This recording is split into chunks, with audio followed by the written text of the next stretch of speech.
We're going to demonstrate mold and pour. This is a 2-part silicone molding putty, completely inert when it's separated and becomes ert when you put them together. That is my technical term. Okay. You need very little. You just need an equal part of A and B, and you just use your eyeball to kind of measure. It's got a wonderful, soft silicone feel to it. It's very pliable. You have a lot of open time in which to merge the two colors together. So you just pull, knead, rub, mold. You can do this if you like, just as long as you remember to go back in so there's no white showing at the end. Okay, that's the important part, because you want it to set up correctly. After it's a solid color, I roll it in a ball. That helps get the air out.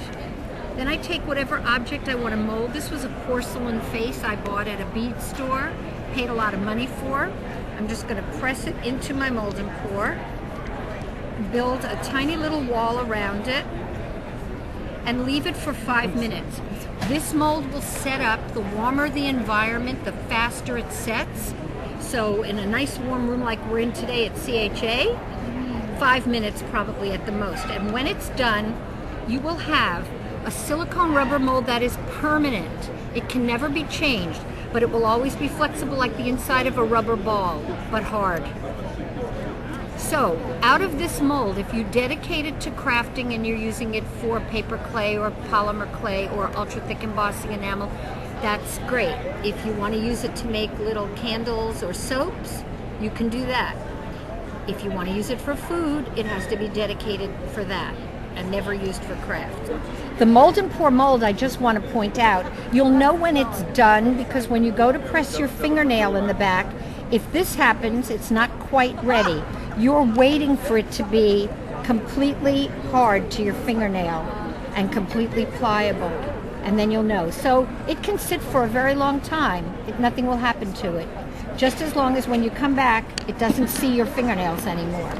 That's how you know it's done. We're going to pour into the mold.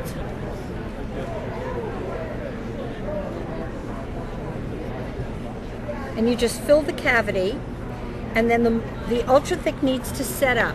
So that's a kind of a thick mold. I would say give it 5 minutes. Take this out now, and I want to make it clear, no molds were harmed in the making of this vase, because there it is.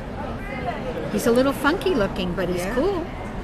He's very artistic. And you could put an earring on that. Oh, an earring, of course. And you know, here's the wonderful thing, if you really truly don't like it, there's always perfect pearls, and you can always go over it, you know? And if you hated it truly, which of course you wouldn't, you could remelt it before you put the perfect pearls on. And then all we have to do with this is just give it a good rub down, and the shine comes up.